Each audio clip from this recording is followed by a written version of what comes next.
Bonjour à tous et bienvenue dans un nouvel épisode de Red Alert, l'hebdo actu jeux vidéo de l'équipe de Sœurs d'édition. Et l'équipe de Sœurs d'édition, c'est en partie Nicolas Coursier. Nico, comment vas-tu ? Bonjour Mehdi Kanafi, je vais très bien. Bonjour à tous. Bon, je peux peut-être trahir un secret, mais aujourd'hui, ça a la forme. Là, ce matin, avec le café, j'ai senti...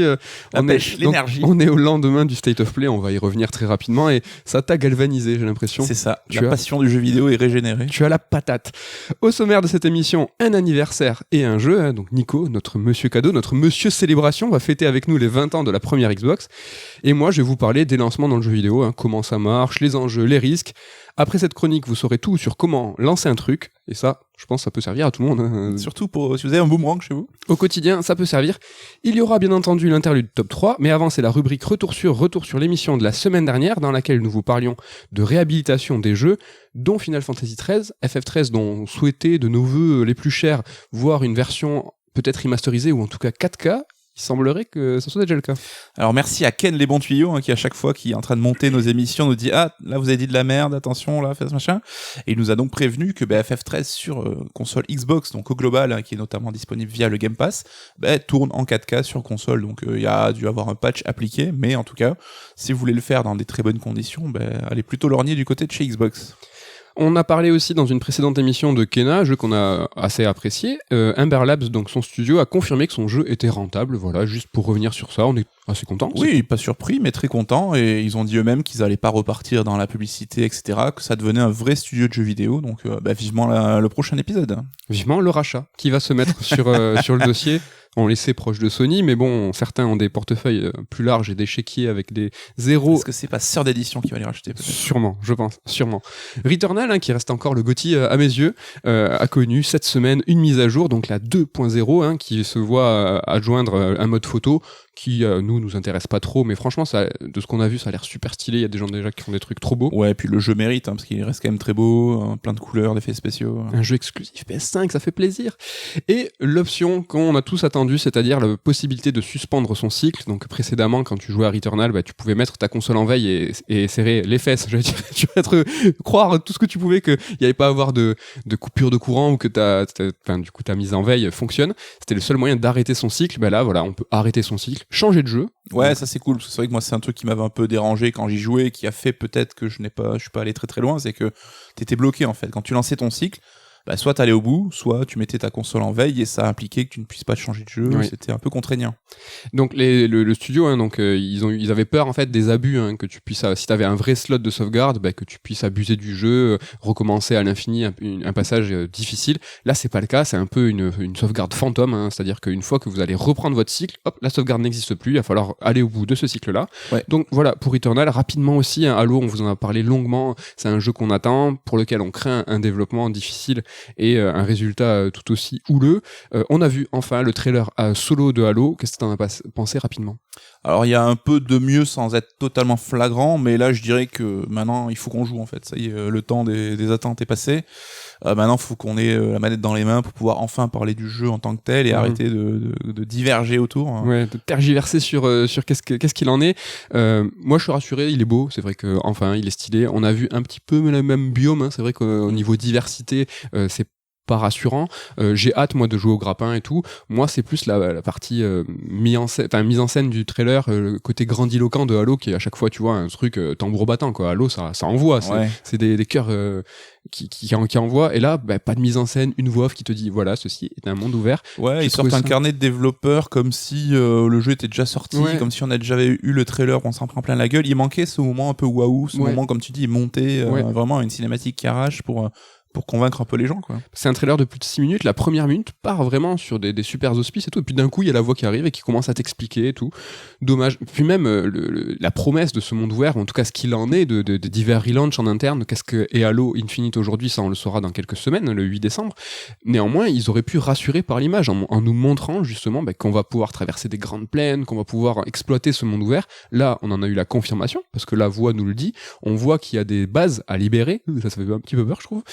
Mais voilà, bon écoute, tu as raison, tu as eu les mots justes, maintenant on veut jouer, et de toute façon il y a un petit mois à attendre. Ouais, ça va arriver vite. Ça va arriver vite et on arrive au bout de ce retour sur la soirée d'hier pour nous, donc c'était il y a 2 jours, State of Play de PlayStation, de Sony, on en attendait pas grand chose, certains pensent... si, on attendait FF16, hein, non. C'était un peu chauffé. Moi je te l'ai dit que ça n'arriverait pas, et pour le coup, ça n'est pas arrivé. On a eu un RPG, hein.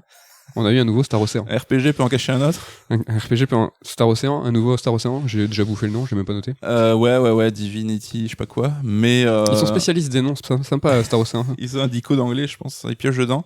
Bah, que dire à part que ça a l'air un peu éclaté. Alors évidemment, peut-être que le jeu au final sera cool, mais ce qu'on en a vu, c'est moche, le chara design est dégueulasse. Enfin, on croit être revenu aux pires heures du JRPG PS3, quoi. L'âge sombre, comme on l'appelle.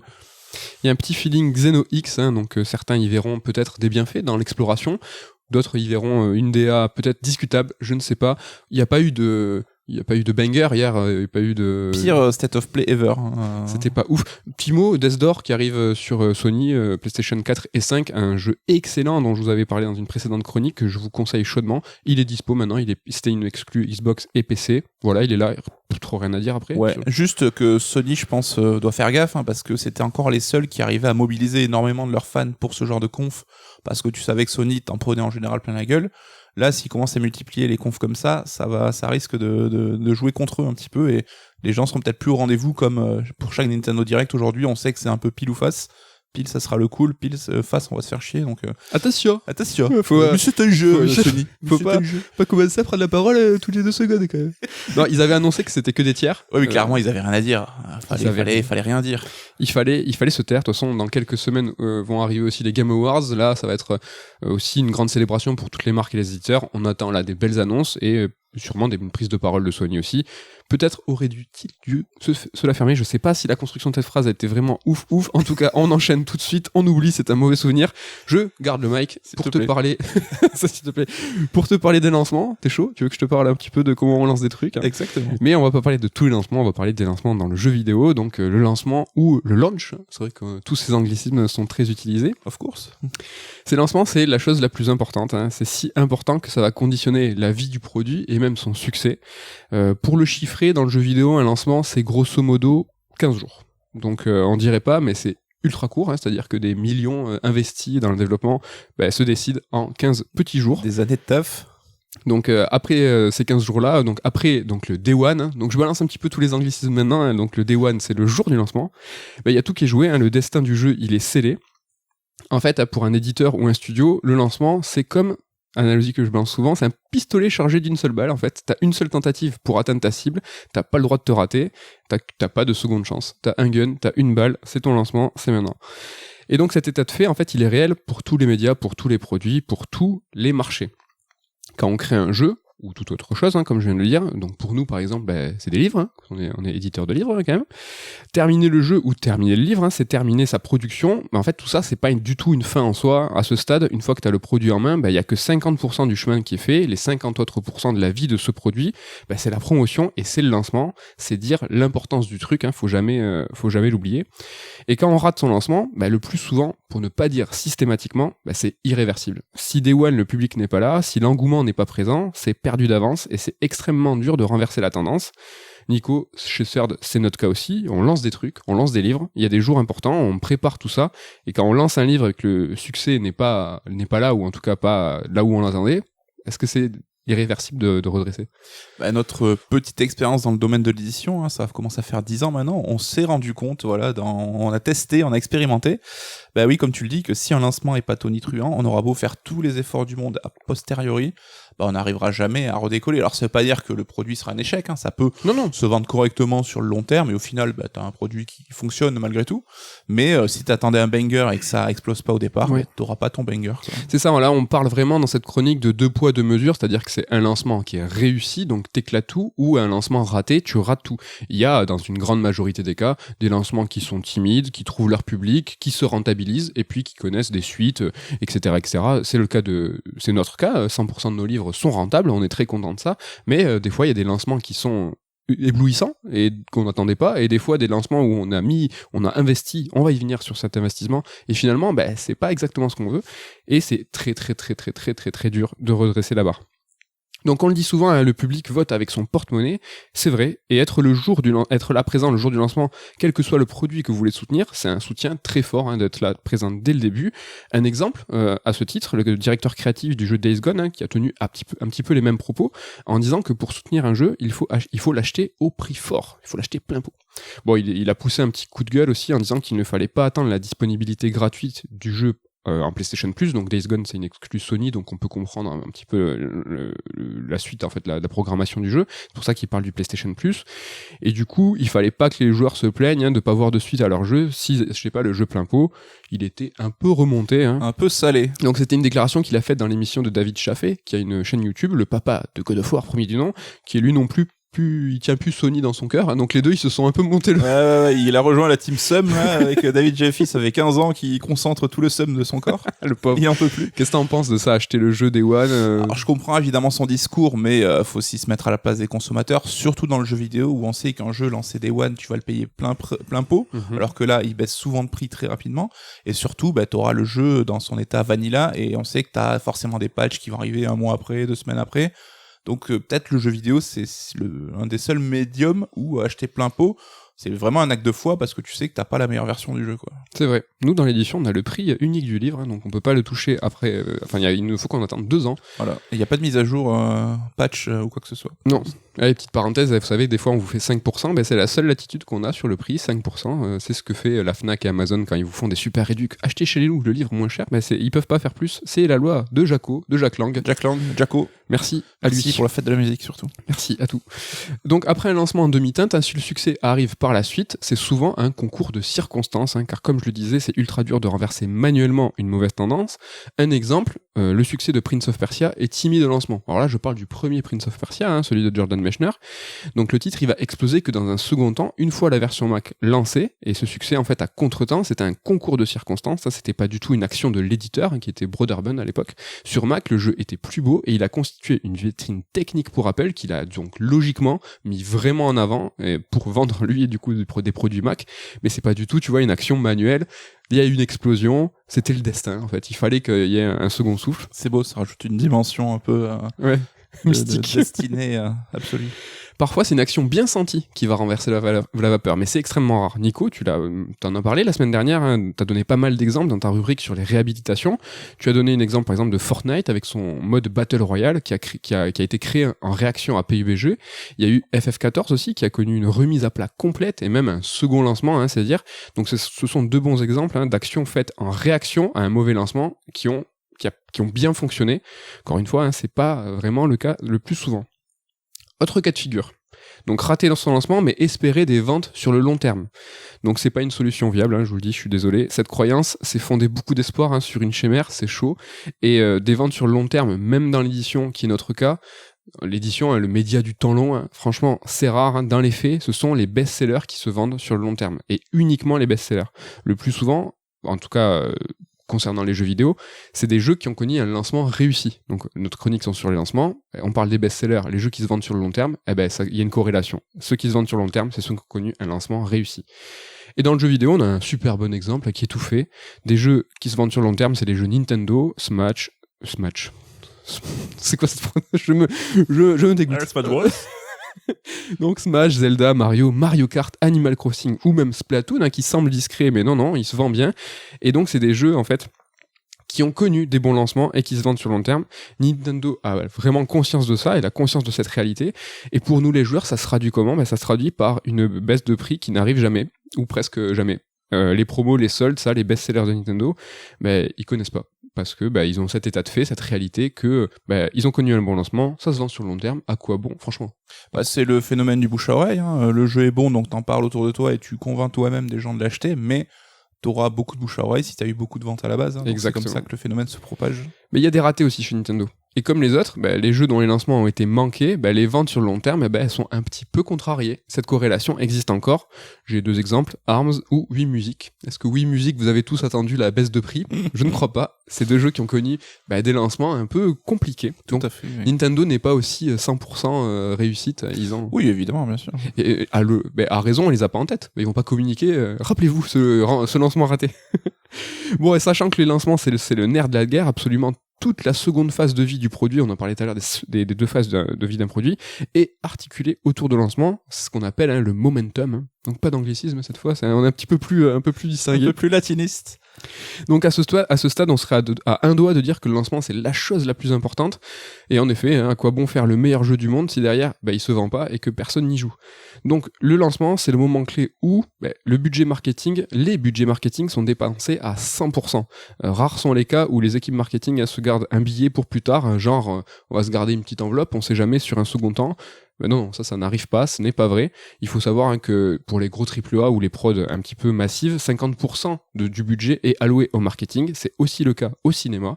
Donc voilà, quand vous avez un film ou un jeu qui coûte 100 patates, sachez qu'il y a 100 autres patates qui sont uniquement pour la communication et le marketing. Donc le lancement, c'est le focus sur sur le market, quoi. Comme quoi, il faut pas le rater. Si tu dépenses 100 millions dans le marketing et ton jeu marche pas, t'as le seum, en fait. Seum, t'es deg. Aussi un anglicisme, non, je rigole. Donc le lancement, c'est aussi le moment clé où toute l'attention des médias est concentrée. Donc médias, j'entends presse, créateurs de contenu, etc., etc. Donc comme nous, pour les médias, le temps n'est pas extensible. Donc les rédactions, ils doivent faire des choix. Et 100% du temps, quand une actualité doit être traitée, elle doit être traitée quand elle est brûlante. Donc concernant un jeu, une actu brûlante, ça veut dire quoi ? Ça veut dire qu'il doit être testé au lancement. Et rares sont les cas, en fait, où les médias reviennent a posteriori sur un jeu. On peut citer par exemple Gamecult, qui a une émission qui s'appelle Que reste-t-il ? Le podcast à fin du game, qu'on connaît bien, qui va traiter les jeux a posteriori aussi. Et il y a nous, on aime bien ça, nous, traiter les jeux quand ils sont sortis. Nico, je crois que c'est un truc qu'on déplore depuis toujours. Est-ce que le lancement soit la seule bonne occasion de parler d'un jeu ? Ouais, c'est un truc qu'on dit avant même qu'on ait monté une maison d'édition, quand on faisait des fanzines ou qu'on écrivait sur internet. On avait toujours ce regret qu'une fois le jeu sorti, tout le monde passait à autre chose, plus personne n'en parlait. C'est vrai qu'il y a ce décalage entre les professionnels qui ont les jeux souvent un petit peu en avance, qui testent le jeu en day one, et au moment où pour eux, ils passent à un autre jeu, c'est à ce moment-là que le public a investi un peu ce territoire. Et comme on dit tout le temps, c'est quand le jeu est sorti que t'as envie d'en parler avec des gens, t'as envie de pousser le truc. Ouais. Tout le monde ne bourre pas les jeux comme on peut le faire toi et moi, donc il y en a, ils vont passer 1 mois, 2 mois, 3 mois sur le même jeu. C'est un peu dommage de plus en entendre parler après coup, quoi. Donc c'est vrai qu'on a toujours milité nous pour ce temps long, et pour le coup on a trouvé l'édition qui semblait être le format parfait pour ça, quoi. Ça fait plaisir sur le temps long. Bon, on vient de parler de la presse, il faut aussi compter sur Twitch. Donc pour un éditeur de jeu, c'est de la com passive qui demande aucune action, c'est le choix du streamer de diffuser son jeu ou non.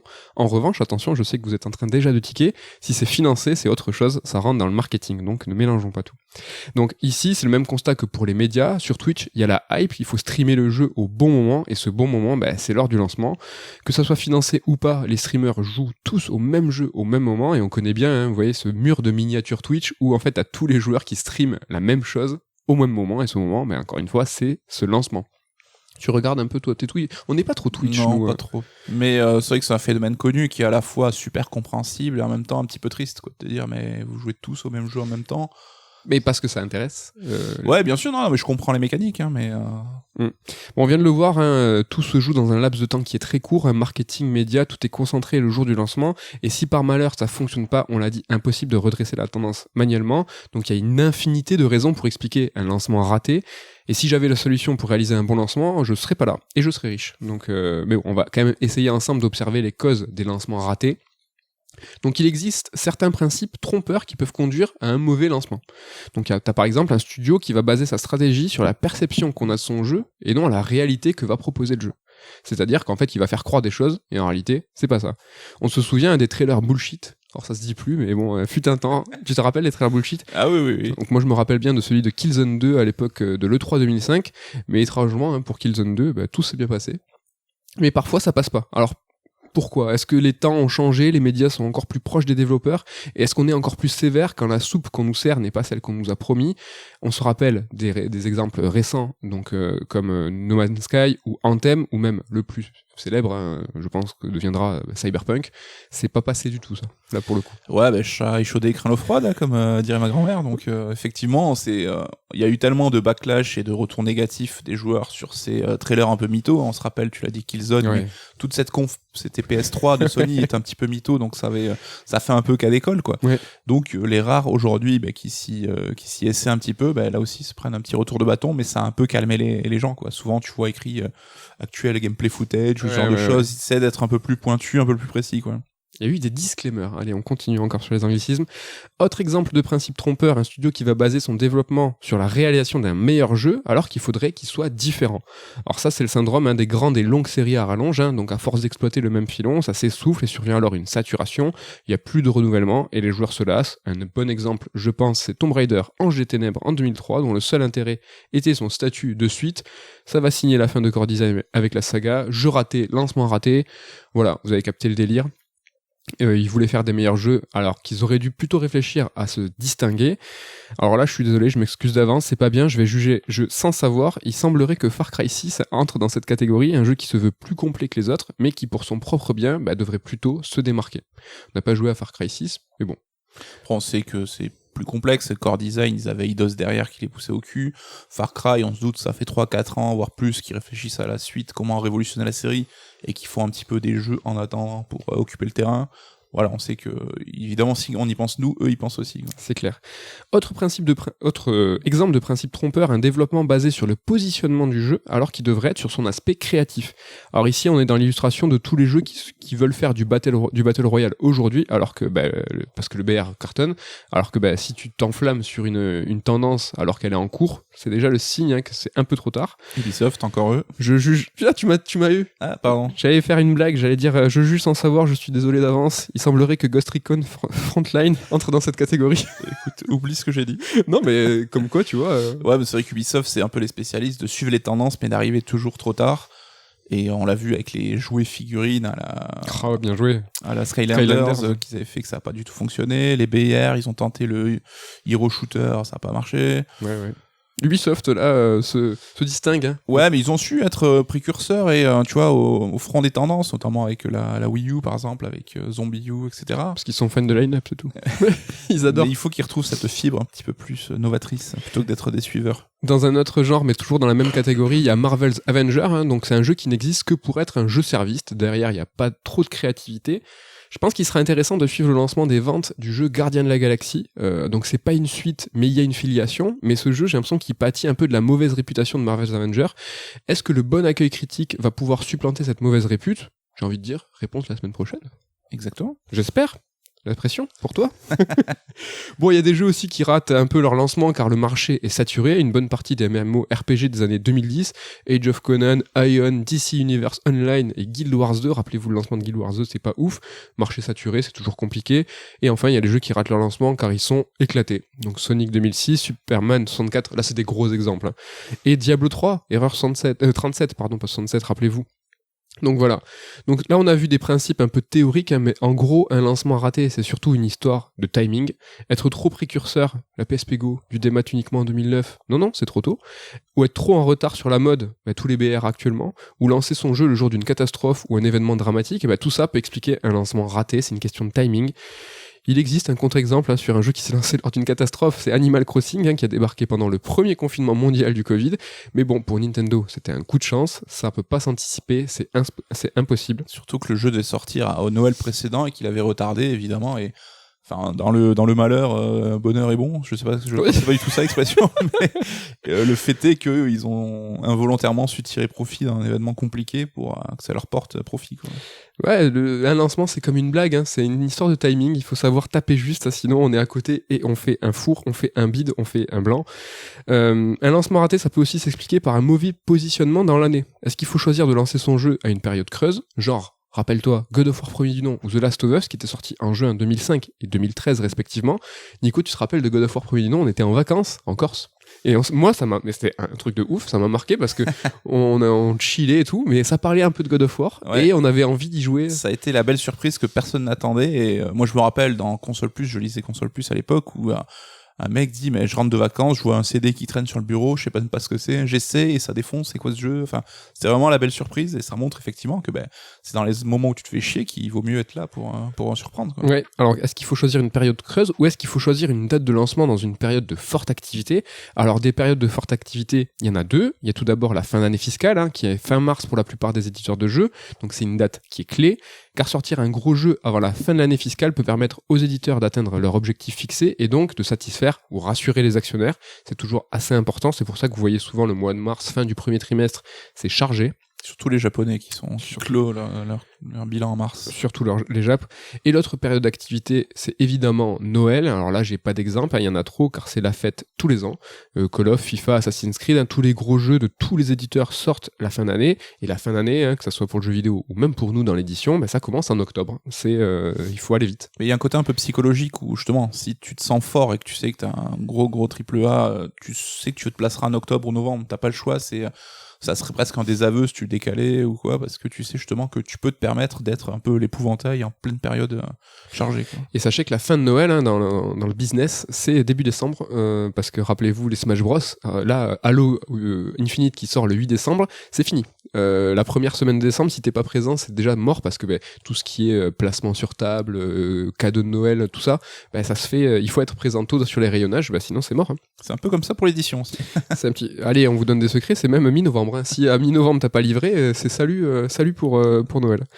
Donc que tout le monde sorte ses jeux à Noël, ça crée en effet des bouchons en fin d'année, mais c'est là aussi que se font les plus grosses ventes. Donc même si c'est risqué, si on se retrouve face à des mastodontes, ce positionnement, moi je pense qu'il peut se tenter, tu vois. C'est la question qui se pose, c'est est-ce qu'il vaut mieux être au milieu des géants à Noël, donc la période la plus faste de l'année, ou être seul à une période creuse de l'année en espérant focaliser l'attention et les ventes. Toi, Nico, si t'étais éditeur, tu miserais sur quoi? Tu préfères être période creuse ou période faste? Je sais pas trop, mais encore une fois, c'est une question de confiance. Tu peux te mettre en période faste en sachant que tu vas ressortir du lot, oui. Mais de manière, c'est vrai que je pense qu'il vaut mieux être fort là où il y a moins de monde, oui. Finalement. Mais c'est vraiment 2 poids 2 mesures, encore une fois, nous on le vit dans l'édition. C'est vrai que Noël, tu te dis, mais je suis au milieu des géants et tout, mais Noël, c'est la plus grosse année pour les marchés, pour tous les marchés, tout se vend en x2, x3, c'est incommensurable. C'est pour ça que je disais, t'es à côté des mastodontes, ouais, ça fait peur, mais franchement, tu t'en tireras peut-être même mieux que si t'étais tout seul paumé en avril, quoi. Donc les bouchons, dans les plannings de Noël, je l'ai dit, c'est habituel, mais cette année, ça change un petit peu. Il y a la donne qui est un petit peu changée. Dans les mois qui arrivent, on se dirige vers une saturation, non pas de Noël, mais vers une saturation de début d'année prochaine. Donc les débuts d'année, c'est habituellement très calme. Les achats de Noël sont passés, il y a les inventaires dans les grandes surfaces spécialisées, faut le savoir. Tout le monde fait un petit peu le bilan. Et le mois de mars arrive, donc par exemple en janvier, dans 2 mois c'est mars, donc c'est la fin d'année fiscale que je disais avant, donc à quoi bon dégainer si tôt pour les éditeurs? Mais le début d'année 2022 ne va pas ressembler aux autres. Donc les reports cumulés de l'année 2021, actuellement, on les voit, il y a des reports, il y en a plein, on fait glisser le planning de Noël au premier trimestre suivant. Alors, on l'imagine, il peut y avoir de la casse, peut-être que certains lancements vont en éclipser d'autres. D'ailleurs, j'en profite, il y a Julien Chiez et Gotos qui ont tous les deux traité le sujet sur leur chaîne, le même jour et de façon assez pertinente, donc si vous voulez poursuivre avec eux la réflexion, c'est carrément possible. On peut se demander s'il va y avoir de la casse, c'est ce que eux se posent comme question, mais on peut aussi voir les choses un petit peu différemment. Ces sorties en nombre, moi je pense que ça peut créer du dynamisme. Je pense que ça peut être carrément l'inverse. Tu vois, un marché en effervescence peut faire bouillonner tout le secteur. Les médias vont être en feu, les youtubeurs, les twitchers aussi, les joueurs vont être super contents, beaucoup de jeux à faire dans plusieurs genres. Toute cette activité, en fait, ça peut créer un mouvement qui est positif. On peut aussi se dire, évidemment, qu'on n'a pas tous ni le temps ni les moyens de tout faire, que les sorties de jeux vont se cannibaliser. Ce qui est sûr, en tout cas, c'est qu'il y a certains qui vont dominer sur ce premier trimestre prochain. Elden Ring, Horizon 2, Gran Turismo 7, par exemple, vont prendre, je pense, beaucoup de place médiatiquement et dans les charts. Mais je me dis que, je sais pas, il peut exister peut-être une sorte de ruissellement, que dans tous les cas, c'est peut-être mieux ça qu'un début d'année moribond avec 2 jeux. Je sais pas, qu'est-ce que t'en penses? Moi, cette situation me fait penser, en fait, à plusieurs exemples. Tu vois, dans la vraie vie, dans les quartiers de vos villes, est-ce que vous avez déjà remarqué qu'il y avait un rassemblement, en fait, des secteurs? Par exemple, à Toulouse, on va vous parler de notre ville, tous les magasins un peu geeks, de mangas, de jeux vidéo, de figurines, en fait, se sont rassemblés dans une seule et même rue. Parce que les magasins de jeux vidéo n'existent plus, hélas. Et tu te dis, mais c'est bizarre en fait, pourquoi ils se sont mis face à face? Est-ce que vous avez remarqué qu'à chaque fois qu'il y a un McDo, en face, il y a un Biquet ou il y a un KFC? Mais en fait, c'est logique et c'est ce que j'essaye de dire avec ce début d'année prochaine qui va créer en fait une émulation, un dynamisme, c'est que, c'est normal que tu te mettes dans un quartier où tout le monde fait la même chose parce que ça va créer, en fait, tu dis, cet après-midi, je vais faire des geekeries, et hop, tu fais d'un magasin à l'autre. Quand t'as faim, tu te dis, qu'est-ce qu'on mange? Je vais aller dans ce quartier et je choisirai sur le moment. Peut-être que s'il y a trop de monde à Biquet, enfin à Burger King, hop, je vais aller à McDo. Qu'est-ce que t'en penses, toi, de ça? Est-ce que tu crois qu'il va y avoir un début d'année, il va y avoir de la casse ou ça va être Ouais, bien je sais pas, parce qu'on sera après Noël, comme tu dis, je pense que c'est le portefeuille qui fera foi un petit peu, et est-ce qu'en mars, les gens auront encore de la thune, et est-ce qu'ils pourront, au moment de la sortie de ces jeux, en acheter plusieurs? Bah après, oui, il y a ce phénomène que tu viens de décrire, c'est-à-dire que, hypé par Horizon 2, si j'ai pas de PlayStation, je vais peut-être me rabattre vers, je sais pas, je crois que c'est Saints Row qui sort en même temps, tu vois, un jeu monde ouvert, alors qui sera pas forcément équivalent, mais un peu dans le même délire, par manque, en fait, parce que je n'aurai pas la console pour faire tourner le produit, quoi, donc... Après, oui, il y a forcément certains qui vont cannibaliser l'attention, qui vont cannibaliser les ventes, comme tu l'as dit. Je pense qu'il y aura quand même, oui, des certains titres qui vont payer un peu les pots cassés, et ça sera dommage pour eux, quoi. J'ai un dernier exemple que tu connais bien, c'est le succès du marché du manga actuellement, donc marché de l'édition, qui ne connaît pas la crise, qui connaît une croissance infinie. C'est ça, c'est même pas une blague. C'est même pas une blague, hein, on est sur du 200%, enfin c'est vraiment très très fort. Et là, on pourrait comparer, tu vois, on pourrait avoir une crainte en fait d'une saturation du marché, des rayonnages, trop de séries, trop de mangas, on est en train de tout traduire du Japon, et on se dit, et les éditeurs de mangas se sont posé la question, nous on l'observe, c'est que, est-ce que les lecteurs, en fait, vont avoir l'argent d'acheter toutes les séries? Est-ce que les lecteurs vont avoir le temps de tout lire? Et en fait, dans les faits, mais c'est carrément le cas. C'est que là, en début d'année, c'est-à-dire qu'il y avait les gros bangers, tu vois, Keiju 8, ce genre de grosses séries qui sont arrivées, qui sont tombées en rupture, et en fait, les lecteurs étaient tellement en appétit, en fait, de manga, qu'ils ont dit, je peux pas acheter mon dernier manga, j'achète le reste, qu'est-ce qu'il y a à côté? Et dans le manga, il y a pas de saturation. C'est que plus tu donnes à manger, plus les gens achètent. C'est pour ça que je me dis que peut-être que beaucoup de jeux va créer beaucoup d'achats. Ouais. Après, le manga, c'est vrai qu'il a quelque chose pour lui par rapport aux jeux vidéo, même aux comics ou quoi. C'est le prix d'entrée est très bas. C'est qu'à 6 balles, tu peux payer ton manga. Donc, ça peut être un achat impulsif sans trop avoir à réfléchir. C'est vrai, mais il y a une forme d'illusion. Hein. Est-ce que vous, et en tout cas nous, je sais que c'est pas le cas, mais quand on va dans notre libraire de manga, on s'en tire jamais pour 7 €. Hein. Enfin, tu achètes tes dernières séries, tu te rattrapes sur deux trucs, t'es rapidement à 30-40 balles. Rapidement. Enfin, moi, c'est rare que je donne mon billet de 10 à la fin. Oui. Parce que bon, nous, on est des adultes maintenant. On a un pouvoir d'achat. Non, mais ce que je veux dire, c'est l'illusion du 6 balles finalement. Bon, on arrive rapidement, je sais pas, mais on arrive à la conclusion. Donc, je le répète, inverser la tendance d'un lancement raté, c'est dur, voire impossible. Sachant ça, on relativise un peu des décisions qu'on a pu juger hâtives, comme celle de débrancher Stadia après son lancement foiré. Bien que la techno était bonne de Stadia, le lancement était sans engouement, avec une com peu convaincante, avec un retard sur les développements en interne. Franchement, je pense que dès le jour du lancement, Google, ils savaient, c'était plié, et c'est pour ça qu'ils ont débranché très vite. Comment tu t'en souviens aujourd'hui à Pastoriette, c'est le lancement de Stadia? Est-ce que, tu vois, aujourd'hui, ils font du service, hein, ils disent, hey, quelqu'un veut Stadia? Mais ouais, alors pour être tout à fait honnête, hein, j'ai entendu parler de Stadia il y a quelques jours, j'ai dit putain, mais c'est vrai, Stadia ça existe, c'est un truc. Et c'est vrai que je crois que c'était en début d'année où ils ont débranché toute leur studio interne et tout, et qu'on avait fait une émission justement où on disait, c'est la fin, c'est juste qu'ils veulent pas encore l'annoncer, ils vont laisser mourir à petit feu. Et on a vu quelques réactions de gens un peu outrés qui avaient dit mais non, mais c'est pas vrai, machin. Aujourd'hui, qui peut dire qu'est-ce qui s'est passé Stadia cette année? Qu'est-ce qu'il y a eu comme effort fait, comme événement marquant? Qu'est-ce qu'ils ont fait pour convaincre les gens de s'abonner? Rien. Ils sont débranchés. Ça viendra le matin, on va arriver, on va allumer Twitter et on verra Google shutdown Stadia service. Machin. Et donc, comme je disais moi, cette chronique sur les lancements, c'est que ça a été, je pense pour eux, quasi du day one, quoi. Ils ont vu que c'était plié, que il y avait pas derrière ça marchait pas, qu'ils avaient investi dans le marketing et tout. Oui. Bon, tout ce qu'on vient de dire, hein, rapidement aussi, on pourrait en parler même des heures, parce qu'on pourrait discuter du lancement des consoles. Tout ce que je viens de raconter s'applique aussi aux machines. Sony a connu des magnifiques lancements, la PS1, la PS2, les gens qui se battent pour une console, la PS4, la PS5, mais aussi des plus complexes, la PS3, bien connue aussi, qui était avec moins de monde pour se battre pour la PS3, la PS Vita, la PSP Go. C'est pas ouf, hein, le mobile sur Sony. Des lancements qui étaient pas ouf.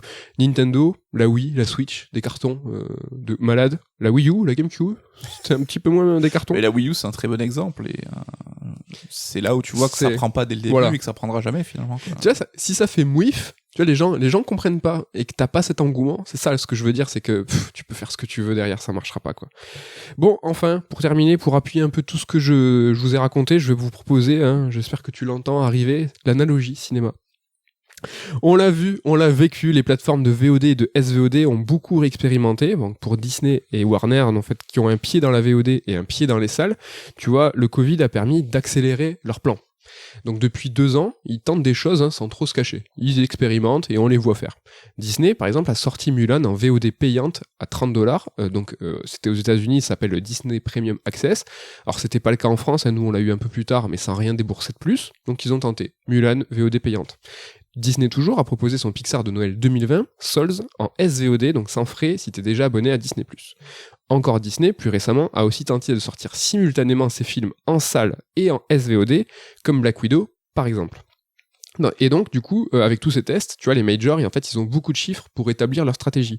Et du coup, dernièrement, il semblerait que Disney ait trouvé la formule magique.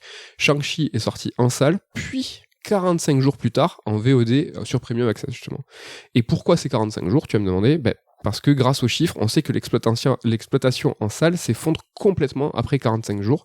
Et avec cette méthode, Disney espère avoir le beurre, l'argent du beurre, et même d'autres trucs potentiellement avec la crémière. Et ce signal que ce move est sûrement le bon, c'est que Warner et sa plateforme HBO Max va exactement faire la même chose, ces films en salle et 45 jours plus tard sur HBO Max, sans supplément, contrairement à Disney.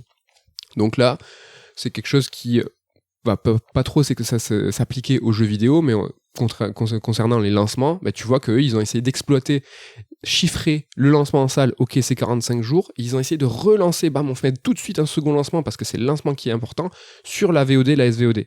Et ça, c'est très intéressant, parce que dans le jeu vidéo, ça va être le cas, c'est que il va y avoir plusieurs vies à un jeu vidéo. Et contrecarrer un lancement raté devient un enjeu pour les éditeurs. Et là, j'en parle pas parce que ça pourrait faire l'objet d'une chronique entière, mais c'est la seconde vie des jeux. Il y a les soldes, les Humble Bundle, tout ça, les jeux gratuits sur PlayStation Plus ou le Game with Gold, qui va créer un second lancement, un second engouement. Le Game Pass pour les tiers. Donc par exemple, sur le Game Pass sur Microsoft, c'est Day One pour les nouveautés, mais pour les tiers, c'est une seconde vie. Ah, le jeu il arrive sur le Game Pass, c'est une bonne nouvelle. La politique de Sony avec les jeux PC, qui va créer une seconde d'actualité. Néanmoins, tout ça confirme encore ce que je disais, c'est que les jeux qui ont connu un bon lancement, quand ils connaissent là une seconde vie, par exemple avec un jeu PC qui arrive, un jeu Sony qui arrive sur PC, c'est des jeux qui sont déjà à succès et qu'on entend beaucoup. Si Sony dit demain qu'il y a un jeu PC qui arrive mais qui a connu un mauvais lancement ou qui a pas connu de succès, tout le monde s'en fichera un petit peu, quoi. Oui, là il y a des rumeurs comme quoi Sackboy arriverait sur PC. Alors je sais pas s'il a bien marché ou pas, je suis sûr, je pense que ça n'a pas dû être une foudre non plus. C'était pas une foudre. Mais je pense pas que les joueurs PC sont en train de se frotter les mains en disant putain, enfin Sackboy arrive sur PC. Tout le monde veut Bloodborne, et Bloodborne, un jeu qui a connu un lancement de ouf. Et enfin, je terminerai par ça, c'est le format Game as a Service qui est une forme de réponse à un mauvais lancement, car c'est en fait un lancement continu. C'est tout le temps des nouveautés pour qu'il y ait tout le temps un engouement renouvelé. Mais hélas, je crois que ça s'adapte aussi, c'est que un Game as a Service, il faut qu'il connaisse un bon lancement. Regardons encore une fois Marvel's Avengers, qui a connu un lancement timide. Je pense qu'ils ont signé avec Marvel une exploitation d'1 an avec du Spider-Man, du Black Panther, etc. et qu'ils n'avaient pas le choix de débrancher. Mais ils ont investi, pas dans le vent, mais je pense qu'il y a eu beaucoup d'argent de financer. Voilà pour les lancements. En gros, on a mis notre temps, mais retenez qu'il faut faire un bon lancement, sinon c'est mort. Sinon c'est mort. Sinon, ça pue. N'est-ce pas l'heure de lancer le top 3? Le temps. Franchement, on n'a pas fait exprès. Mais un lancement, c'est quoi? C'est aussi un prologue dans un jeu vidéo. Exactement, une introduction. Qu'est-ce qui lance un jeu vidéo? C'est une introduction, c'est un prologue, c'est un top 3 qui nous a été... Alors, qui a été évoqué par Damien de l'équipe en disant hey, les gars, faites un top 3 de prologue. Et nous, on a dit mais on l'a dans notre liste. Il était dans la liste. Donc voilà, je te juggle. Veux-tu commencer sur ton top 3, ton numéro 3 des prologues? Quel est-il? Alors, l'une de mes meilleures introductions dans le jeu vidéo, évidemment, et je sais que tu l'auras dans ton top à coup sûr, c'est Metal Gear Solid 2. MGS2 évidemment avec son tanker et qui met en scène donc Solid Snake dans une sorte de mini-aventure qui prend la suite directe du premier épisode, qui est super rythmé, qui est super dynamique, où il se passe plein de trucs, et le tanker qui abritait aussi la démo du jeu qu'on a refait à peu près 700 millions de fois, je pense. Et qui restera dans nos mémoires, je pense. Vas-y, je pense qu'il est dans ton top, à coup sûr. C'est mon top 3 aussi, magnifique prologue, donc que je garderai toute ma vie dans mon cœur et dans mes souvenirs. Prologue qui était en plus optionnel, c'est-à-dire qu'au début de MGS2, on vous demandait es-tu un petit Snakos, quoi? Es-tu un fan de Kojima? Et si tu disais non, j'y comprends rien, moi je veux jouer à Metal Gear Solid 2, tu ne jouais pas Snake, tu ne jouais pas le tanker, et si tu disais mais moi je suis un vrai, et là t'avais un prologue entier de plusieurs heures. Enfin, en tout cas, nous, on y passait des heures. Il doit bien faire 2 heures, 2-3 heures, mais c'est ouf, aujourd'hui, la situation pourrait plus se reproduire. Un éditeur qui consciemment accepterait de sacrifier potentiellement 2-3 heures de jeu, c'est ouf. Ouais, et historique Metal Gear Solid 2 qui sera dans tous les tops de tout le temps, mais là il mérite bien sa place. Je te redonne le micro parce que c'était aussi mon top 3. Quel est ton top 2? Alors moi je vais prendre BioShock parce que c'est alors j'avais joué une démo qui montre le début du jeu, donc le prologue de l'aventure, et ça m'avait convaincu en à peine quelques minutes d'acheter le jeu qui à la base ne m'intéressait pas plus que ça. Et c'est vraiment à l'époque où on avait eu ce basculement sur la génération PS3, Xbox 360, des jeux occidentaux et avec les jeux japonais qui commençaient un petit peu à accuser le coup.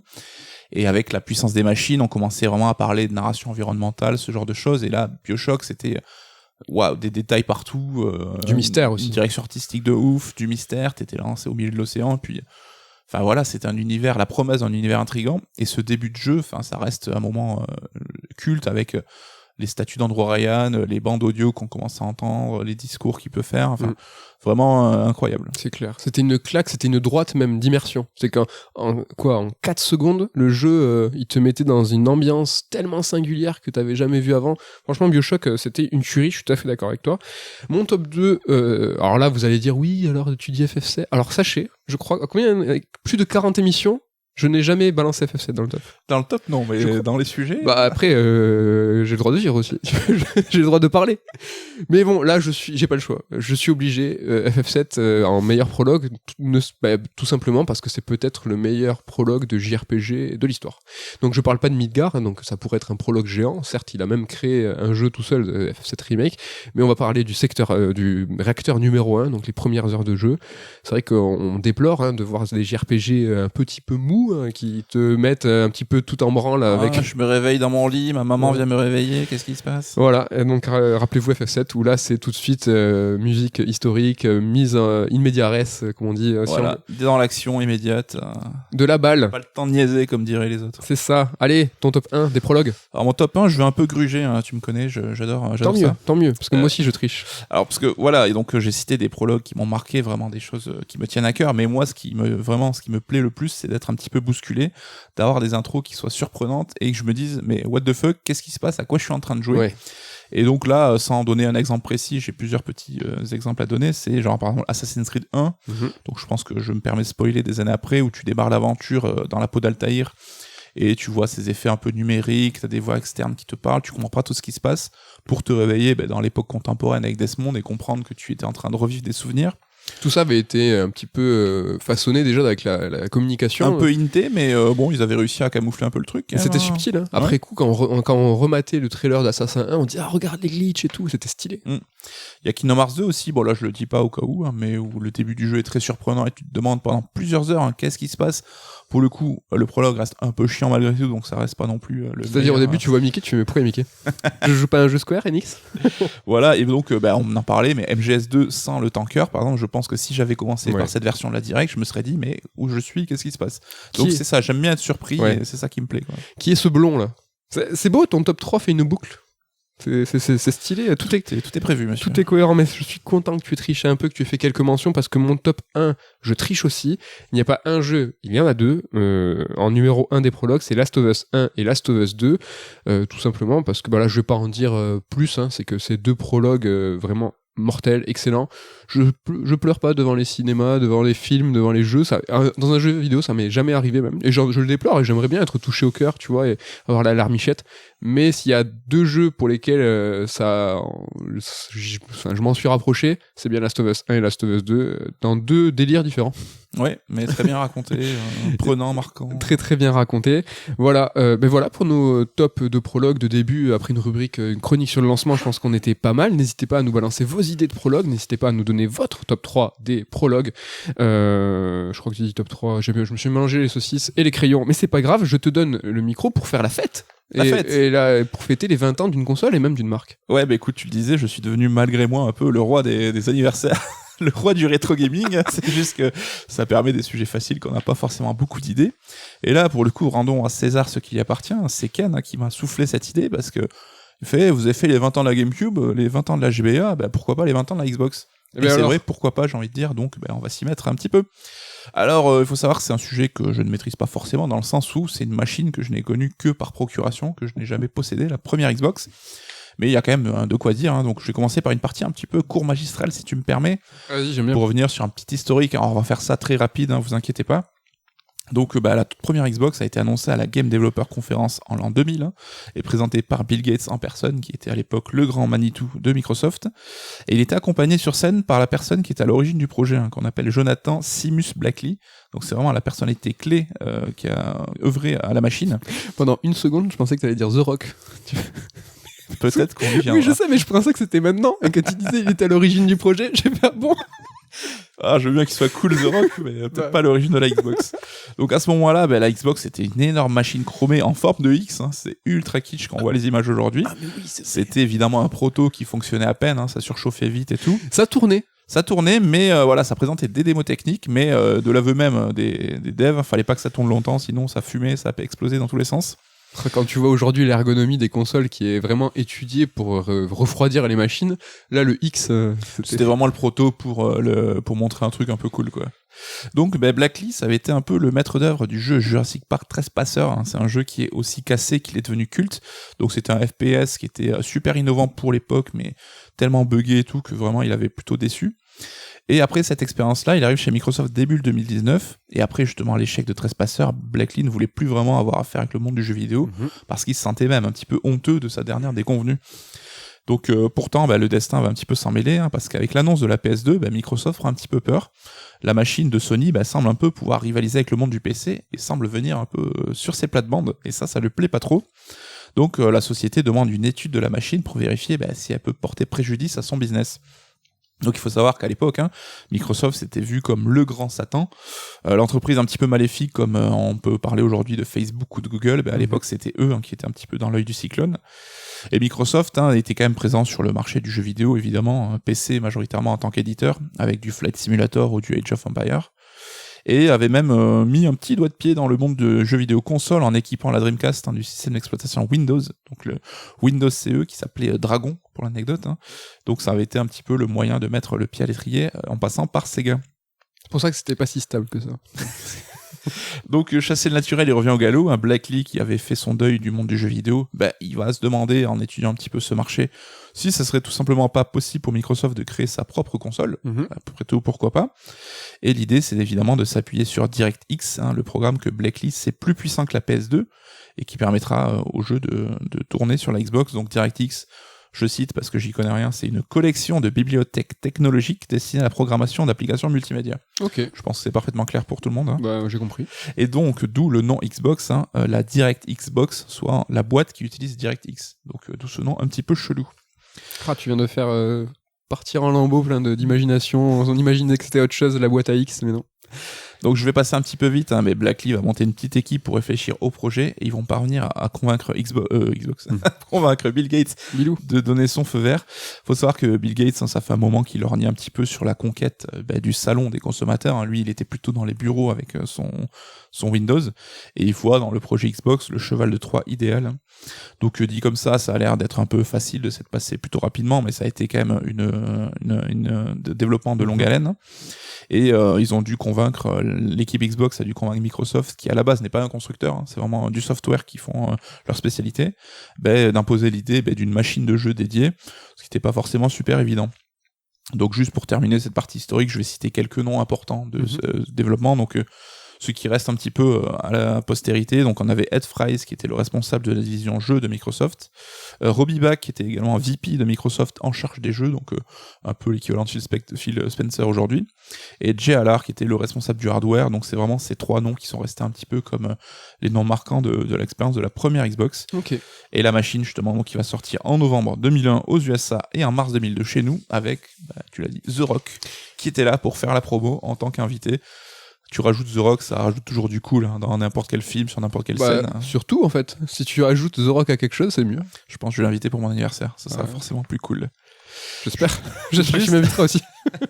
Juste pour l'anecdote, à l'époque du développement de la première Xbox, il y avait deux protos en interne qui s'affrontaient un petit peu pour voir laquelle allait émerger. Donc celle qu'on connaît, le proto, donc une machine qui n'était pas compatible avec Windows et qui n'était donc pas capable de lire les jeux sur PC. Okay. Et la seconde vision qui voyait la Xbox plutôt comme un modèle de PC capable de faire tourner aussi bien donc Windows que l'ensemble des jeux vidéo console. Ce prototype s'appelait Xbox One. Donc voilà, rigolo que le nom ait ressurgi quelques années plus tard. Donc au point de vue de la machine, la première surprise, c'est que la console était gigantesque, un espèce de gros bloc noir imposant, bardé d'un X et d'un rond central vert, ce vert qui deviendra la couleur de la marque jusqu'à aujourd'hui. Alors la machine embarquait 4 ports manettes comme sur 64 et sur GameCube, ce que ne faisait pas la PS2 à l'époque. Il y avait aussi un disque dur intégré pour la première fois, un disque dur de 8 Go.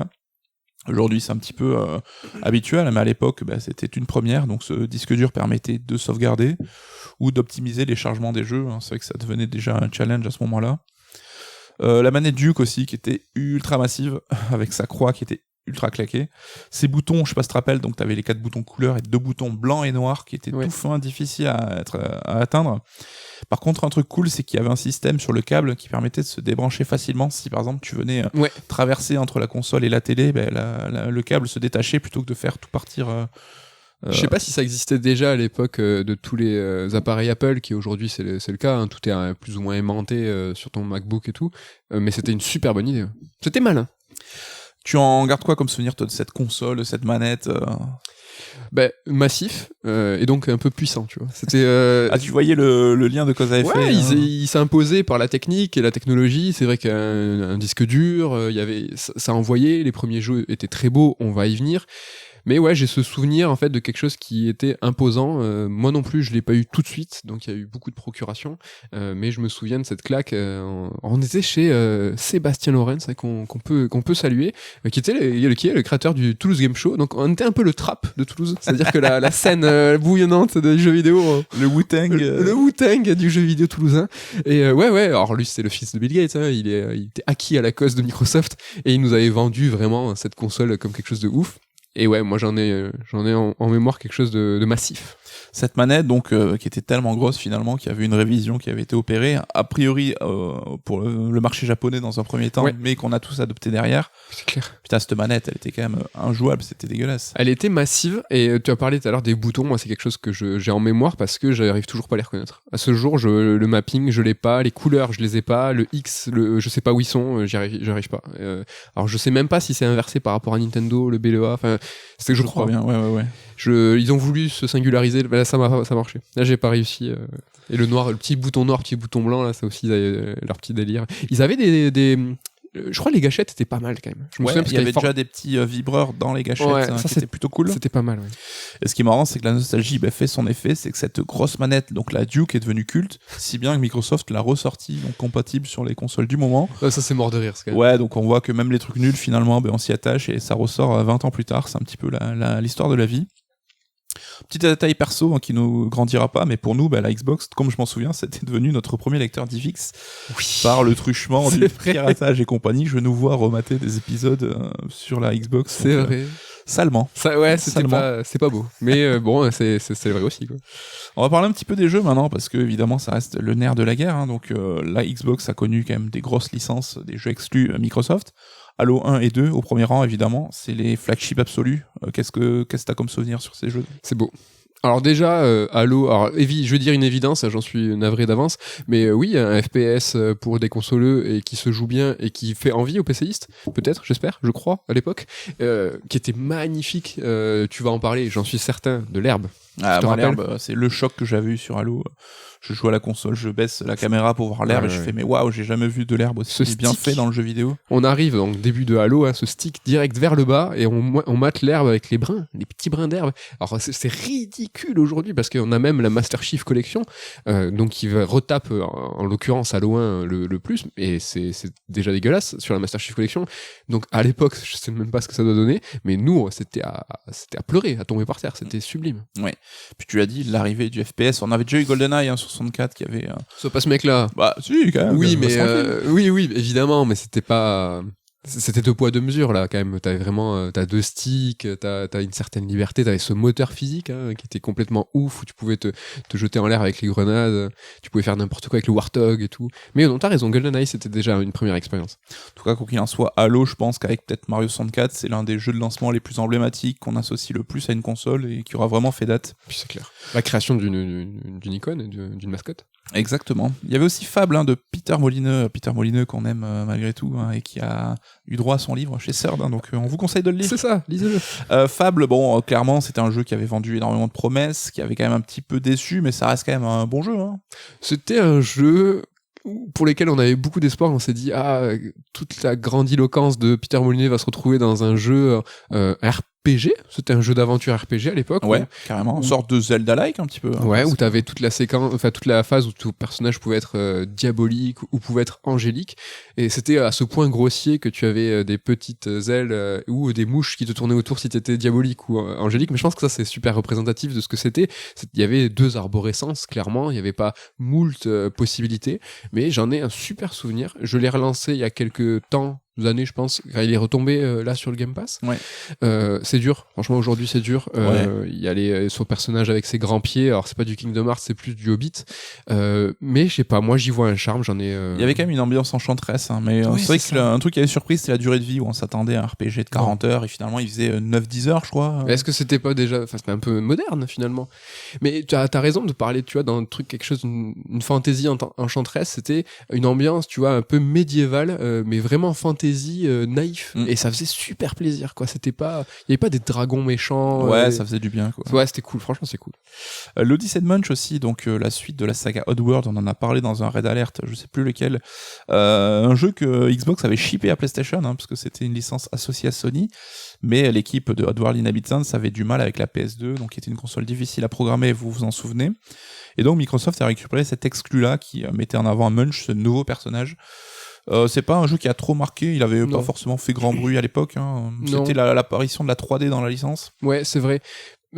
C'était des jeux philosophie. Alors, on voit déjà, tu vois, un lien de filiation avec une philosophie de jeu PC qui se retrouve sur Xbox et qui se voit un petit peu, tu vois, proposé aux consoleux comme nous. Donc c'était chouette, nous c'était une proposition qu'on avait en plus.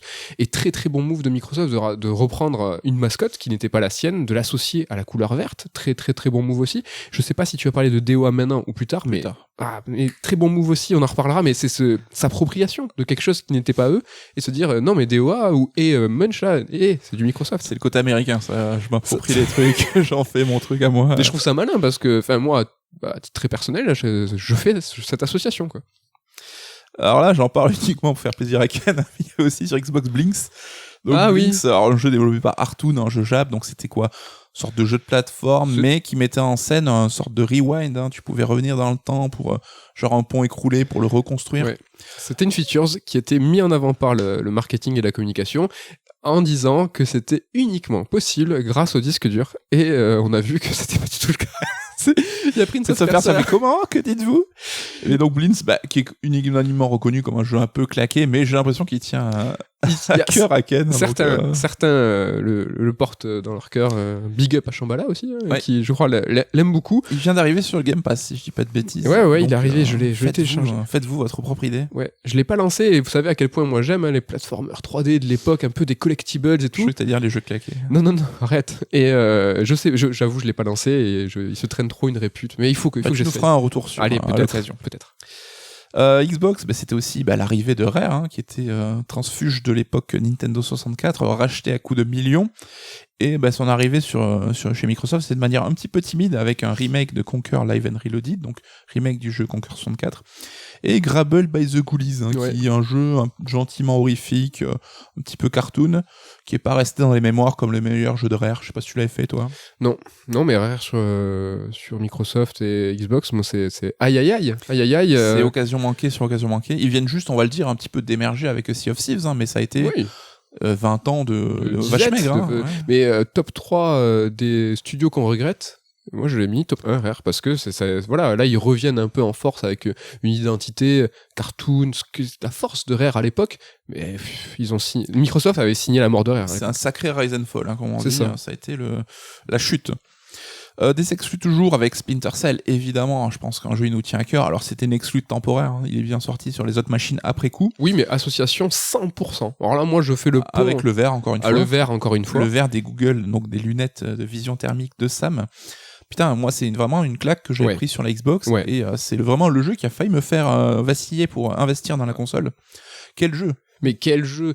Mais il était beau! Mais franchement, il était beau. Lui, il portait en lui, comme Halo et Forza, on y arrive. C'était, tu vois, cette prestance technique où tu te dis, ça casse la tête, ça peut pas tourner ailleurs. La gestion des ombres et des lumières pour évidemment se camoufler, se planquer. Mais c'était ouf. Franchement, c'était ouf. Alors que c'était un jeu qui se passait dans le noir et on voyait rien. Tu vois, finalement, tu te dis, ouais.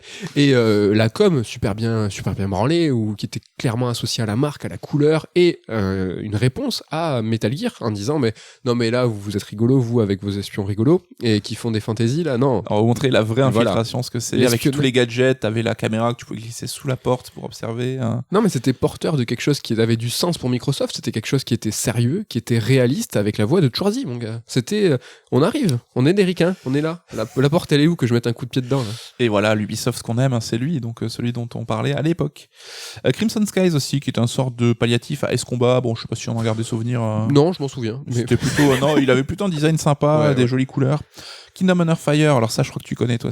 Alors là, c'était un épisode RTS qui était exclu sur la machine, mais c'était une série d'action à la base.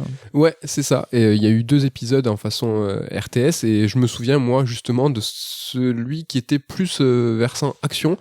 Et moi, je sais que j'aimais bien les RPG à l'époque, et j'essayais de les avoir tous en version PAL, et sur Microsoft, il y en avait pas. Et c'était un des rares que, à l'époque, j'avais acheté. Je me suis dit, je me le mets de côté quand même, parce que un représentant du RPG, pas japonais, mais au moins du RPG. Mais c'était cool. Il y avait aussi Chronicles of Riddick, donc les chroniques de Riddick. Alors il a une belle surprise, on parlera d'adaptation certainement la semaine prochaine, mais c'était venu adapté d'un film, mais qui développait un pan qu'on n'avait pas vu au cinéma. C'était vraiment une histoire annexe, donc il mettait en scène Vin Diesel, évidemment, dans son personnage de Riddick. Ouais. C'était un super jeu. Mais c'était trop bien. Franchement, c'était vraiment un super bon jeu. Belle surprise au cinéma, de suite de Pitch Black, et belle surprise en jeu vidéo d'un titre qui ne fait pas que adapter mollement son pendant filmique. Franchement, c'était trop bien. Il y avait aussi Kung Fu KO. Alors Kung Fu KO, c'est un sort de party game qui joue un peu sur la parodie du monde du cinéma, donc hommage aux films de Hong Kong, d'exploitation, tout ça. Et ce qui est rigolo, on le mentionne, c'est pas un grand jeu, mais c'est le premier jeu de Ninja Theory qui, 20 ans après, appartient désormais à nouveau à Microsoft et qui va pouvoir redévelopper des jeux exclus pour eux. C'était une manière rigolote de boucler la boucle. Il faut commencer quelque part.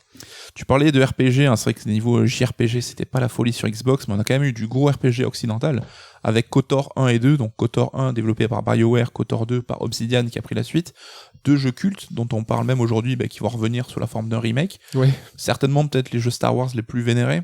Peut-être, tristement, qu'on a fait ni toi ni moi. Et oui, c'est vrai. J'ai vraiment ultra envie. Le remake, justement, va nous aider là-dessus. Ouais, mais bon, les premières images qu'on a vues sont hélas sur Switch. Donc, alors, il y a le remaster et le remake. Il y a deux versions différentes. De KOTOR ? Ouais. Ah, trop bien, j'avais pas compris ça. La dernière conf PS4, PS5, avec, elle a commencé par une cinématique d'un perso. Ouais, mais j'ai flippé. Enfin, je pensais que c'était juste des remasters. Et donc, cool, tant mieux, parce que j'avais flippé un petit peu, moi, sur ce côté remaster de KOTOR. J'ai fait, putain, mais en fait, ça va être dur à jouer. Ça va être, c'est pas très joli. Mais bon, oui, évidemment, culte. En tout cas, des histoires et donc des héros et des personnages qui sont restés cultes au sein même de tout l'univers étendu de Star Wars.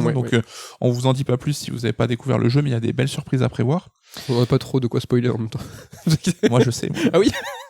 BioWare toujours avec Jedi Empire, qui était donc leur jeu qui a suivi KOTOR, qui était parti dans un délire assez original, là aussi très orientalisant, on va dire. Ça, qui jouait sur le côté baston, kung-fu et tout aussi. Ouais, c'était cool. Tu pouvais choisir ton école, ta voie de art martial. Le Naruto un peu du RPG. Ouais, ça franchement c'était stylé ça. C'est un jeu qui est un petit peu oublié, je trouve, mais qui est super, je pense. Ouais, franchement ça c'est très bon, très cool. La Xbox, tu l'as dit, qui a aussi fait le pont entre le PC et le monde de la console et qui a eu droit à des portages de jeux emblématiques comme Morrowind, donc le Elder Scrolls numéro 3, donc avant Oblivion, avant Skyrim, et Half-Life 2 aussi, le fleuron du PC, donc c'était l'occasion pour les consoleux comme nous de découvrir ces monuments du jeu PC. Ouais, ça fait plaisir. Et donc il y avait aussi l'Occident, mais aussi le Japon, donc avec des exclus arrachés à coups de dollars, on l'imagine, avec Ninja Gaiden, l'un des beat'em up les plus cultes, les plus difficiles, c'était un peu Dark Souls avant Dark Souls. Ça c'était bien, c'était solide, c'était carré, c'était beau, il y avait vraiment de quoi faire. Le premier boss qui te retournait la tête, tu faisais je comprends pas. Et ce qui est rigolo, c'est que le boss de fin était éclaté, mais bon, ça c'était un pied de nez, on va dire. Mais là, méga bon souvenir, moi, c'est mon préféré de la trilogie, le premier. Ouais. Le 2 était aussi très très bien. Le 2 était aussi, ouais, vraiment très très bien aussi, mais ouais, lui, j'en ai une vraie nostalgie du premier. Ouais. Et donc Team Ninja qui développait sur Xbox avec Dead or Alive 3 qui devient du coup une exclue Microsoft. T'avais un truc à dire à ce sujet apparemment Sur Dead or Alive? Ouais. Oui, on associe, tu vois, peut-être la marque DOA alors que c'était préexistant sur Saturn, sur PlayStation et tout.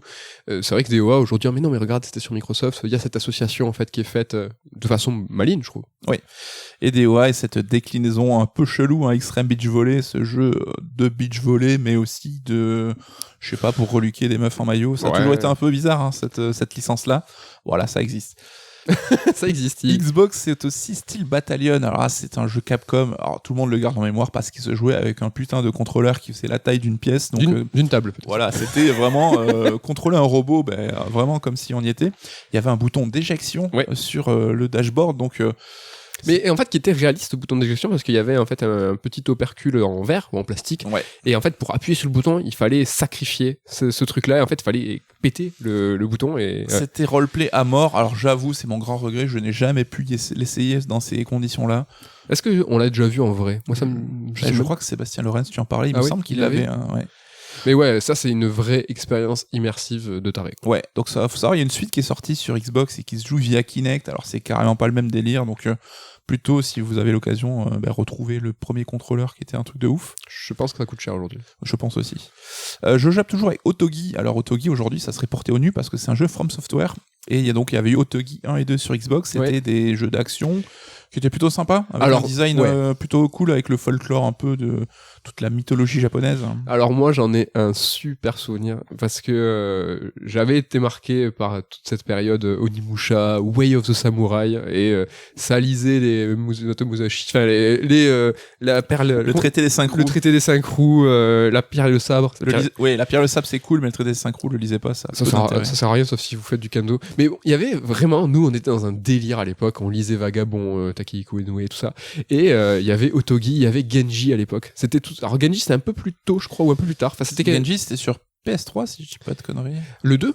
Ah non, Genji 2 je sais plus. Mais du coup il y avait tout ce délire et il y avait cet Otogi là, et qui était pour le coup il fallait y jouer sur Xbox, et j'en ai des bons souvenirs.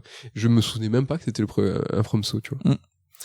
Il y avait Sega aussi, qui à l'époque, on l'a dit, était devenu éditeur et qui partageait un petit peu son catalogue entre tous les constructeurs encore présents. Chez Xbox, on a quand même eu droit à des trucs cool avec Jet Set Radio Future, une suite à l'épisode Dreamcast. Panzer Dragoon Horta aussi, 3e épisode shoot donc de la saga Panzer Dragoon, qui était ultra beau aussi à l'époque, ce Panzer Dragoon. Et Shenmue 2 aussi. Alors Shenmue 2, il faut savoir qu'aux US, les ricains n'ont pas eu droit au Shenmue 2 Dreamcast, donc uniquement sur Xbox. Ouais. Donc ça reste quand même un line-up plutôt solide de Sega qui dispatchait ses jeux comme on distribue des bonbons. Mais il n'y avait pas le 1 quand même, donc fallait. Ça restait pénible. Et Xbox, c'était aussi des jeux de sport avec Top Spin, avec Amped. Alors Amped, je sais pas trop comment on prononce. Des jeux de snow qui étaient trop ouf. Top Spin et Amped, c'était des tueries à l'époque. C'était des tueries. C'était vraiment, c'était de la simu, donc c'était bien précis, et encore une fois, c'était hyper beau, hyper beau. Un petit mot quand tu parles de Sega et Microsoft Xbox, j'ai l'impression qu'il y a une filiation spirituelle qu'il y a entre ces marques, et Ken en est un beau représentant dans la rédac de CERD. C'est que je sais pas, quand l'un est mort, l'autre a émergé. Ouais. Voilà, il a fait le basculement. J'ai l'impression qu'il y a un héritage. Il y a même après peut-être aussi une culture de l'arcade, du score. Tu vois, on a parlé de Ninja Gaiden, c'était quand même quelque chose du beat'em all 3D, précis, difficile. Je sais pas, il y a un pont qui s'est fait, je pense. C'est peut-être pour ça que la rumeur qui voulait que Microsoft rachète Sega avait tant fait jaser, parce que je pense que ça faisait peut-être plaisir à certains fans. Ça serait cool. Project Gotham Racing, un jeu de course sur Xbox. Alors c'est fait par Bizarre Creations, ceux qui avaient fait MSR sur Dreamcast. Là aussi une filiation directe, clairement. PGR qui était une tuerie aussi, avec ce système de kudos qui te félicitait quand tu faisais des trucs un peu cool. Ouais. Sur PGR avait été largement assoupli, et plus sur MSR c'était très très très très vénère, c'est-à-dire que tu ratais ton virage, tu perdais des kudos, et c'était chaud, c'était plaisant, ça faisait plaisir d'avoir quelque chose d'aussi exigeant, aussi une réponse à Gran Turismo. Et après les suites sur Xbox c'était mortel. PGR, Project Gotham Racing, j'ai trouvé toujours ce nom un peu chelou. Ah ouais? Ouais, ça faisait nom de proto, je trouve. Ouais, c'est vrai. Bizarre. Ouais. On avait aussi Midtown Madness 3, donc là, Ouais. une licence Microsoft très très connue. Et Forza Motorsport, le début de la grande saga de course automobile. Je te laisse en dire 2 mots, c'est en rayon. La branlée, là je me souviens pareil, on était chez Seb, il met Forza, il me donne la manette, et la claque d'un graphique, le renouveau de Gran Turismo plus beau, plus stylé, plus propre, et surtout cette manette. Là pour le coup, vraiment, tout à l'heure on parlait de ces gâchettes, de ces vibrations, et d'avoir en fait cette approche au virage où ça vibre, tu sens vraiment les transferts de masse. Moi, ce Forza 1, j'ai pris une claque et un seum de pas pouvoir l'avoir, de pas pouvoir y jouer. Vraiment, il y avait le début de quelque chose. Tu voyais Forza tourner, tu te dis là il y a un truc qui se passe. Là, c'était le concurrent de Gran Turismo et qui donnera donc une deuxième branche avec les Forza Horizon qui sont aujourd'hui des tueries et là aussi l'un des des grosses licences de Microsoft. Horizon à tel point qu'il est aujourd'hui inspirant. Je sais pas si vous avez pu jouer à Riders Republic. Ouais, Ubisoft, je pense qu'ils ont joué à Forza Horizon. On parlait d'Ubisoft Fever, donc qui suit un petit peu les modes. Alors là, j'en parle aussi, je connais pas du tout ce jeu, mais c'est Rally Sport Challenge. Apparemment, il te tient à cœur, à toi et à Ken aussi. Donc 2 épisodes sur Xbox. Ouais. Un jeu de rallye, j'imagine. Un jeu de rallye. Et genre, le souvenir que j'en avais, c'était que c'était beau et que ça allait vite, en fait. Et surtout Rally Sport Challenge 2. Et on en parlait hier et tu te marrais. En fait, tu disais, mais qu'est-ce que vous avez avec ce jeu? Et je fais, mais attends, mais regarde. Et là, je lance Google. Et je lance une petite vidéo de Rally Sport Challenge 2. Et là, c'est le drame. C'est le drame de ouf. Parce que pour moi, dans mes souvenirs, mais ça tabassait, ça allait vite. C'était vraiment, je vais pas dire c'était Wipeout, mais vraiment, c'était, le rallye, tu le vis, quoi. Ouais. Alors que la réalité est un peu cruelle. C'est la réalité. Mais bon, faut remettre dans le contexte. On peut pas juger les jeux avec les vidéos aujourd'hui. Voilà, c'est un peu compliqué. Donc cette Xbox, au final, qu'est-ce qu'on en retient? Finalement, pas mal de jeux. C'est vrai qu'on chante pas mal à midi quand on discute en disant que la Xbox, il y avait 3-4 jeux cool. On a vu qu'il y en avait quand même un petit peu plus que ça.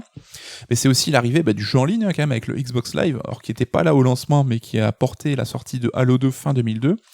Le début du jeu en ligne, et quand on voit à quel point aujourd'hui c'est répandu, ça reste un événement ultra marquant, quoi.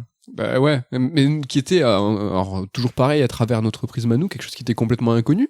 C'est que nous on est là avec nos petites consoles. Alors oui, on a eu la Dreamcast, nous on a Fantasy Star Online. On a Fantasy Star Online, on a branché notre prise téléphone, on a payé à la minute internet. On a fait payer nos parents surtout. C'est ça.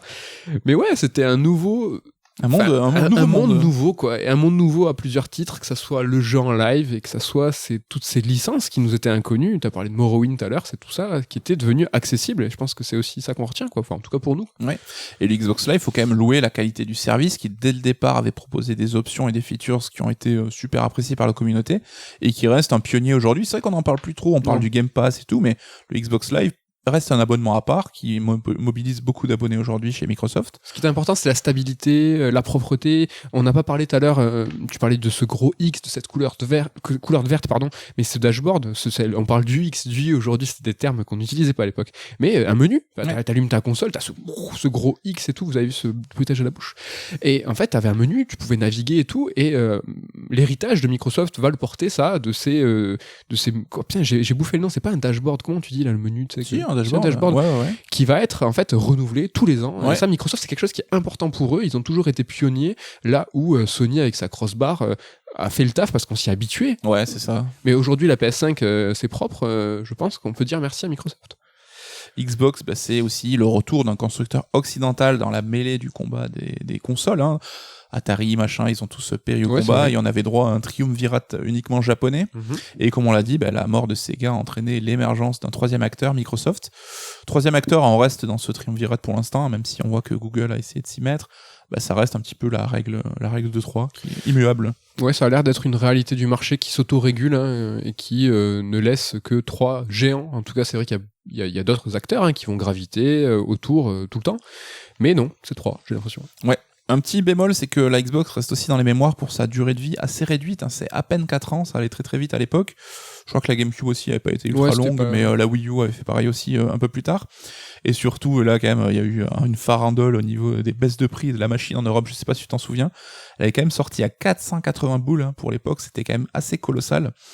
Et elle a vu son prix baisser à 300 balles à peine un mois et demi plus tard. Donc quasiment divisé par 2, c'est un truc de ouf. Mais qu'est-ce qu'on disait tout à l'heure sur le lancement ? Un lancement raté, tout de suite ils ont dit attends, ils ont essayé quand même de rattraper. Ça foire, Mais c'est le prix qui est fracassé en deux. Rappelez-vous la PS3 aussi, ça foire. Le prix qui est fracassé.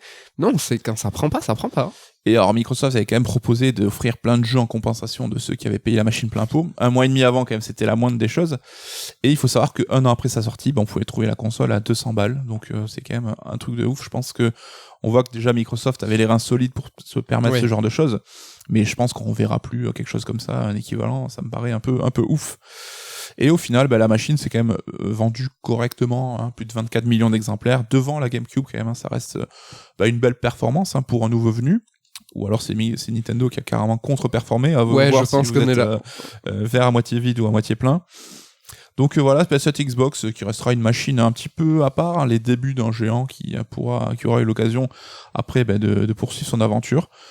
À vous de nous dire si vous avez des souvenirs de cette machine. Et moi, je vais vous dire un secret. Je vais vous dire. Au début de la chronique, il me dit moi, si on a le temps, si on en veut encore, si le public est là, et moi j'en demande encore. Allez, balance-moi la fin de ta chronique. J'avais une dernière petite, mais là on est déjà à 1h15. On essaye d'avoir des émissions un peu plus courtes. Je suis sûr qu'ils vont être contents d'avoir. Allez, 5 Allez, minutes. très très vite. Donc 20 ans de la Xbox première du nom, certes, mais les 20 ans de la marque Microsoft au global. Donc c'était l'occasion de faire un petit regard rapide sur l'ensemble des machines qui ont suivi. Donc on a eu la Xbox 360 après la première Xbox, qui a quand même trouvé la bonne formule, qui était une console très appréciée, qui s'est très très bien vendue, qui était sortie 1 an avant la PS3, une manière un petit peu sauvageonne de prendre les devants. Ça s'appelle un undercut. Exactement. Donc avec Gears of War qui devient le nouveau flagship, donc le porte-étendard de la machine au détriment de Halo. Halo 3, ça restera un gros jeu, mais déjà techniquement on était moins dans la claque graphique. La Xbox 360 qui était aussi la console des jeux en lead, on se rappelle tous de Bayonetta avec la version Xbox qui éclatait la version PS3.